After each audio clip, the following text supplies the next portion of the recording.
আসসালামু আলাইকুম। যারা সাজেক ভ্যালিতে আসার আগে নিরিবিলি পরিবেশে একটা রিসোর্ট চান তাদের জন্য হচ্ছে আজকের এই ভিডিওটি। এটি হচ্ছে মায়াবতী হিল রিসোর্ট। এখানে টোটাল 4টা কটেজ আছে। তো কাপল এবং ফ্যামিলিদের জন্য বেস্ট হবে। এই রিসোর্টটি সম্পূর্ণ নতুন একটি রিসোর্ট। তো যারা সাজেক ভ্যালিতে আসবেন অবশ্যই ফ্যামিলি, কাপল এবং বন্ধুবান্ধব নিয়ে এই রিসোর্টটা একদিনের জন্য হলো ট্রাই করতে পারেন।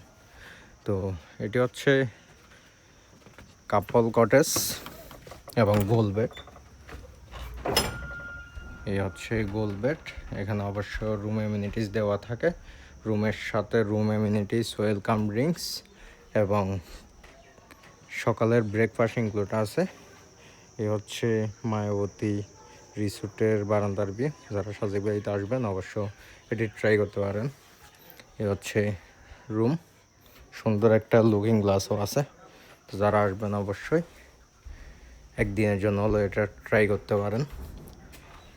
তো এটার সবচেয়ে সুন্দর জিনিস হচ্ছে এখানকার বেলকনি থেকে পুরোপুরি ইনফিনিটে একটা পাহাড়ের ভিউ পাবেন।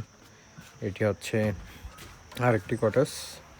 তো যারা 4 জন থাকতে চান চাইলে বেডে 2 জন এবং এক্সট্রা বেডে 2 জন, টোটাল 4 জন থাকতে পারবেন। এটা হচ্ছে বারান্দা। টোটাল কথা হচ্ছে বারান্দা থেকে প্রত্যেকটা কটেজের বারান্দা থেকেই ইনফিনিটে একটা ভিউ পাবেন পাহাড়ের। যেহেতু এখন শীতকাল বা দিন, সে কারণে মেঘটা দেখা যাচ্ছে না। তো যারা আসবেন অবশ্যই এই রিসোর্টটা ট্রাই করতে পারেন, মায়াবতী হিল রিসোর্ট। এ হচ্ছে কটেজ প্রত্যেকটা। টোটাল 4টা কটেজ আছে। রুম রেন্ট হচ্ছে 4 জন এক রুমে 6,500, এক রুমে 2 জন 5,500।